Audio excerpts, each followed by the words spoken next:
In today's lesson, we want to have a discursive practice exercise. So it's very important kuita discussion kana kuti discussing exercises, because that is where we sharpen our mathematical muscle. Ndo patino understanda zvinhu beyond kugona kuzviweka, tino understanda zvinhu intuitively. Saka, as you can see, we are going to be using New General Mathematics 1. Kureva kuti this material should be covered by Form 1 pupils. But since we want to create a wholesome collection of lessons which covers the breadth of ordinary level mathematics from Form 1 to Form 4, this is going to be a necessary exercise. As you can see on your board, we are on the topic number systems. In our first lesson, Taga discuss counting. Now we want to do a discussion, an oral discussion on this particular topic. So let us look at number 1. Tikatarisa number 1 yakati, say the numbers from 1 to 30 in your mother tongue. So my mother tongue is Shona, the Sesuru click. So I'm going to say from 1 to 30 in my mother tongue. But since this is just a discussion, we can utilize this table. Saka tine table inoi yakalista in 3 different indigenous languages of Zimbabwe, Ndebele, Shona and Tonga. Vakalista the first 20 numbers. Saka the first number ndi motsi kana kuti imwe andi. Saka tinoti motsi, piri, tatu, china, shanu, tanatu, nomwe, rusere, pfumbamwe, gumi. Gumi neimwe, gumi nembiri, gumi nenhatu, gumi neina, gumi neshanu, gumi netanhatu kana kuti gumi nenhanhatu, gumi nenomwe, gumi nesere, gumi nepfumbamwe, makumi maviri. Tozoti makumi maviri nerimwe, makumi maviri nembiri, makumi maviri nenhatu, makumi maviri neina, makumi maviri neshanu, makumi maviri netanhatu, makumi maviri nenomwe, makumi maviri nesere, makumi maviri nepfumbamwe, makumi matatu. So those are the first 30 numbers from 1 to 30 in Shona. But why is this important? You are going to see. If you have seen our first lesson, we hinted on number bases. Tikati, a number base, it's simply an indicator of number yatinoita cap when we are counting. Saka if we are counting in fives, kureva kuti tikushandisa one hand kuverenga, tinenge tichiti base 5. If we are counting in tens, tichandisa both hands, we have base 10. We can count in 20s to have base 20. We can count in 15s to have base 15. But the denary system, which is a system which utilizes base 10, is the internationally recognized system. And you are going to see base 10 in play even in our own indigenous languages. Let us go to number 2. Number 2 iri kufunza kuti, what is the base of counting of your mother tongue? Kuti tinzwisise the base, ngatidzokere pa this particular table. Saka rega nditangidze dakukuratidza ibase. Saka tiri kuti chi motsi, piri, tatu, ina kana kuti china, shanu, tanhatu, nomwe kana kuti chinomwe, toti sere, toti pfumbamwe, toti gumi. Handiti from 1 up to 10. Tobva tazoti gumi neimwe for 11.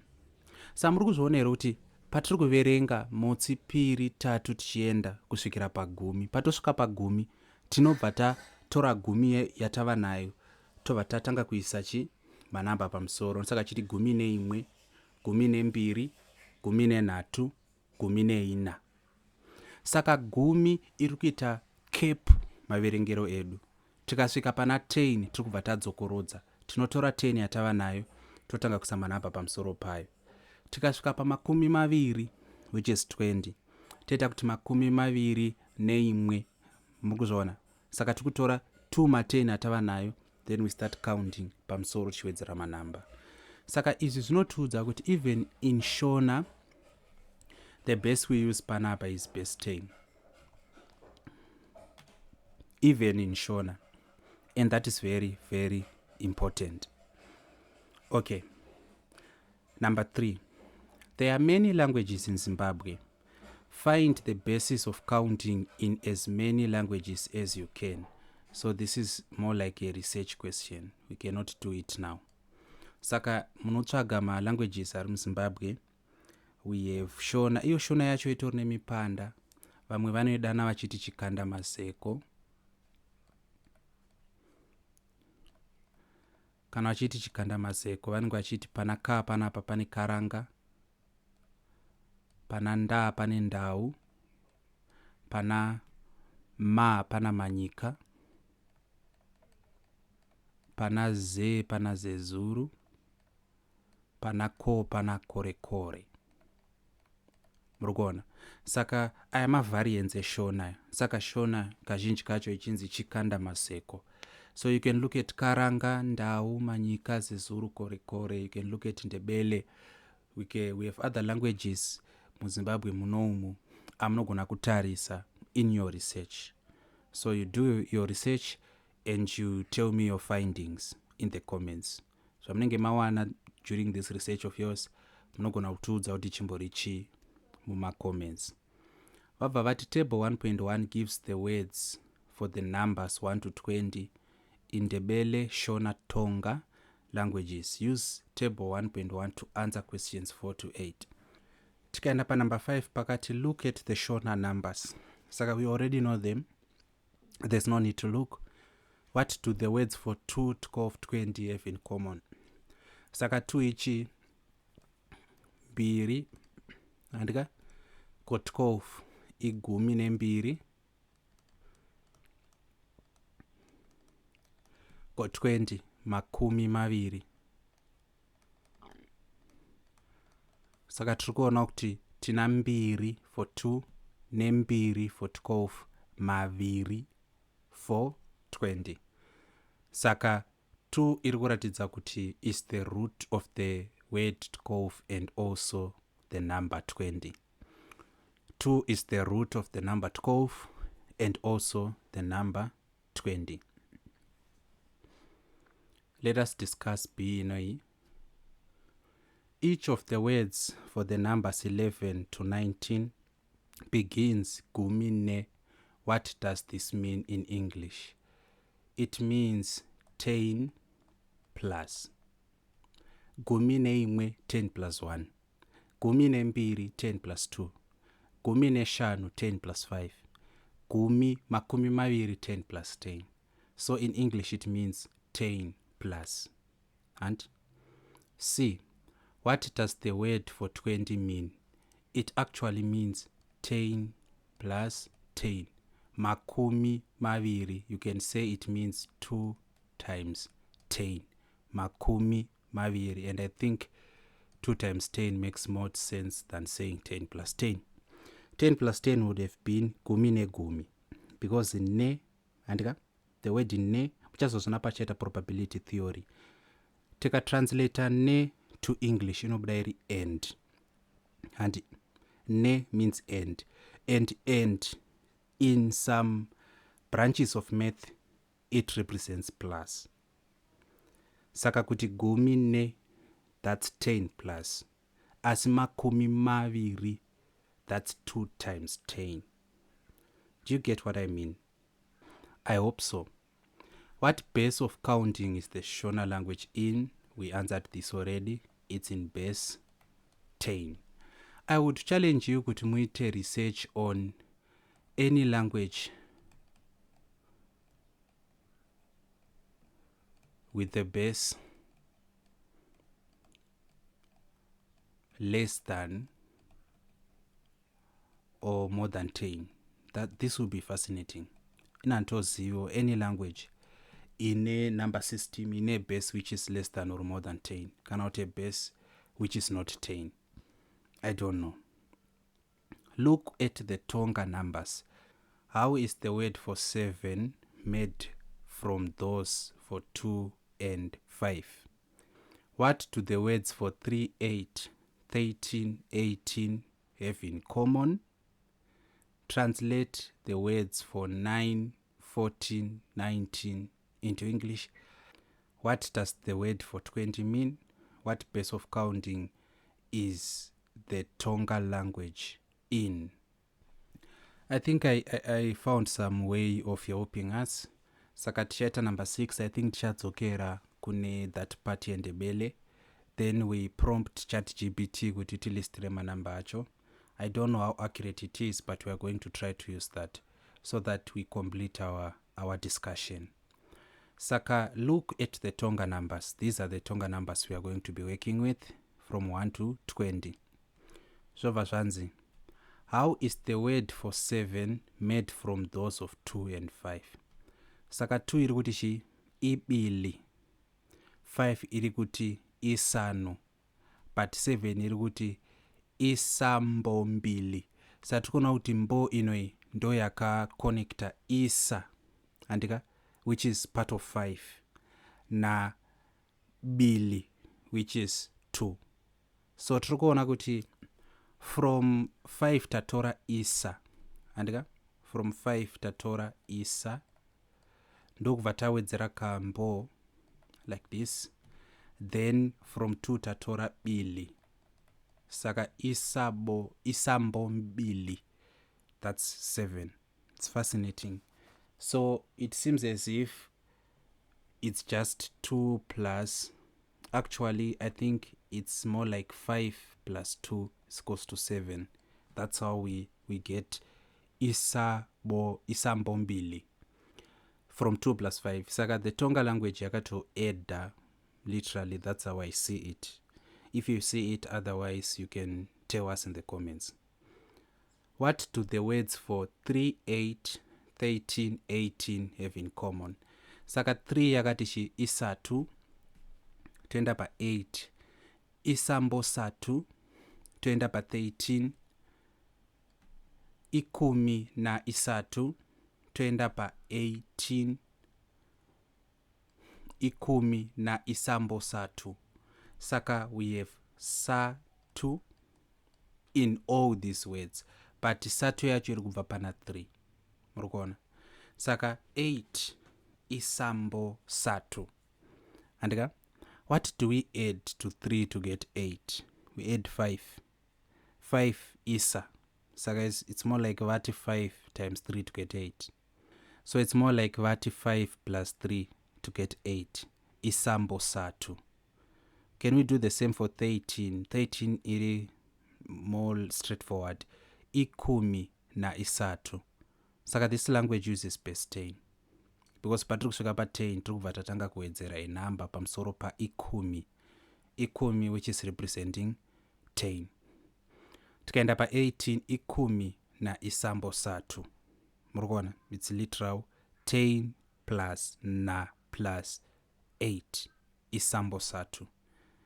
So that is what is common on those numbers. Then number C yakati translate the words for 9, 14, 19 into English. Saka tikaenda pana 9 panapa, tirikuona kuti pana isa. So what if we make an argument? This is my question. Kuti Tonga actually uses base 5. Because the moment we get pana 5 isanu, 6 yava isa mbomwe, 7 isambo bili, 8 isambo satu, 9 isambone, 10 yava ikumi. Kubva pa 5 kusukira pa 9 tikuti isa.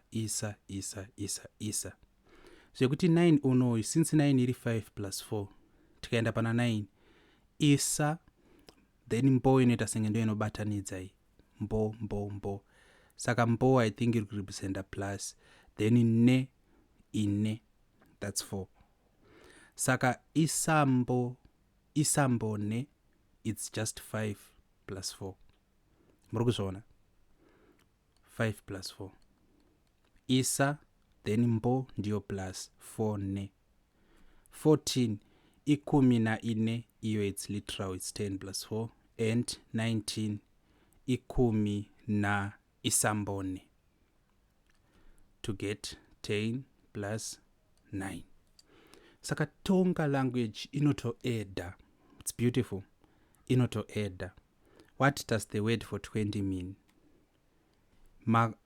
Makumi abili. And then ibili, that's 2. Saka here it's literally 2 times. Makumi abili times 10. Kana kuti by isomorphism, 10 times 2. The interchangeability of multiplication. Then tikaenda pa E, what base of counting is the Tonga language in? Inini I argue kuti from 1 to 9 it uses base 5, but overall it uses base 10. Ndomaonero andiri kuzviita. Pose patiri kusvika pa 5 tikubva tati isanu, isambomwe, isambombili, isambosatu, isambone. Muri kuzviona? Saka it seems as if from 1 to 9 it's using base 5, but from 10 and so forth it is using base 10. I don't know how you see it. And to verify the second part, kuti from 10 to infinity it uses base 10, we need to know kuti na 21 inenge iri here makumi abili ne imwe. Kana iri makumi abili ne imwe, that means it uses that. So let me ask ChatGPT, what about 21? I did it 21 to 30 to be sure. Saka 21 to 30, makumi abili ne imwe, yes. Makumi abili na ibili, kwete ne but na. Makumi abili na isatu, makumi abili na ine, makumi abili na isanu, makumi abili na isambomwe, makumi abili na isambobili, makumi abili na isambosatu, makumi abili na isambone, makumi asatu. Alright? Yet kuno kuyanga iri futi na, ikumi na imwe, ikumi na ibili, ikumi na isatu, ikumi na ine, ikumi na isanu, ikumi na isambomwe, ikumi na isambobili, ikumi na isambosatu, ikumi na isambone, makumi abili. So tapedza the part of Tonga. Let us look for that part for Ndebele, number 4. So regaitite prompt ChatGPT type numbers from 1 to 20 for Ndebele. All right. So the numbers from 1 to 20 for Ndebele, let me try to read them. Pardon me, I'm not a native speaker. Sandogona verenga zvisizvo. Kunye, kubili, kutatu, kune, kuhlanu, isi tupa, isi kombisa, isi chia galombili, isi chia galolunye, ichumi lanye, base 10, ichumi lambili, ichumi landatu, ichumi lane, ichumi lahlanyu, ichumi lesitupa, ichumi lesikombisa, ichumi lesishiyagalombili, ichumi lesishiyagalolunye, amachumi amabili. I think this is obviously base 10. What do the numbers for 2, 8, 12, 18, 20 have in common? Saka 2 ichi kubili, 8 isichiyagalombili, saka the bili part repeated itself. Ichumi la mbili repeated itself. It's a root of the word actually. Kana kuti mudzi, kana tiri kushona. ichumi lesishiyagalombili for 18, amachumi amabili for 20. Saka panapa chiri common, it's the root bili, like this. That is what is common. Tikaenda ku B apa, translate the words for 8 and 18 into English. Saka 8 it's isishiyagalombili, andidi. But mbili, that's the power of 2. Tinoti 2 plus chi kuti tiwane 8 plus 6. 6 iri kuti chi isitupa. Saka isishiyagalombili. Isishiyagalo. Murikuona kuti galo yadzokorodza pa 8, galo ikadzokorodza pa 9. Saka let us say kuti galo means plus. So isishiya ndo inenge yakurepresent the part of isitupa for 6. So I think it's adding 6 plus 2. For 18 it's straightforward because ichumi ndi 10. Then le sishiyagalombili, galo inoi seems to represent shi plus. Saka panapa ingeri 10 plus 6 plus 2. That's my submission. Saka for 8 ingeri literally 6 plus 2. But for 18 I think it's 10 plus 6 plus 2. Like this. Then you see root, what does the word for 20 mean? Amachumi amabili. I think it means 2 times 20 or 2 tens. What base of counting is the Ndebele language?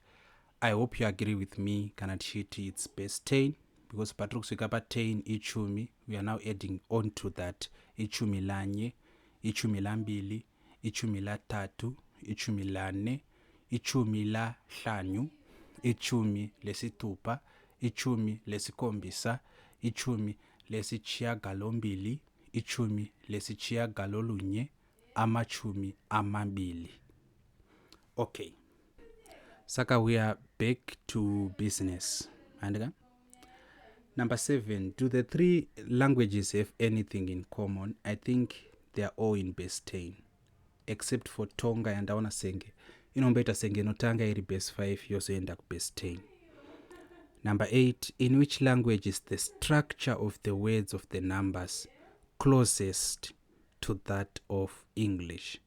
So the structure of the words of the numbers closest to that of English. Shona iri kuti gumi neimwe, gumi nembiri, which is more like 10 plus 10 plus. Ndo zviri kuita zvakare ku Tonga. Tonga yanga ichiti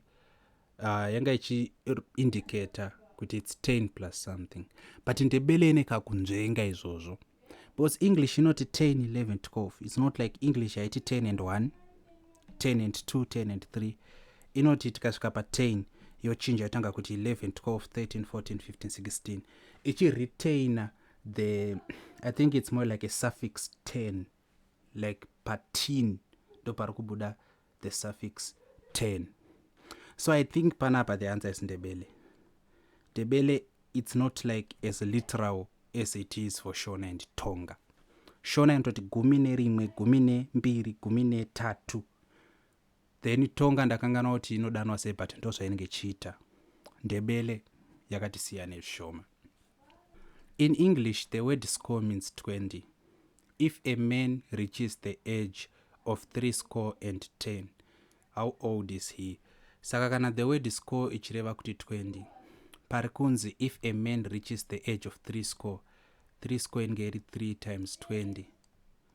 So vazvanzi and 10, and yakamirira plus 10. So this is what? 60 plus 10, which is 70. How old is he?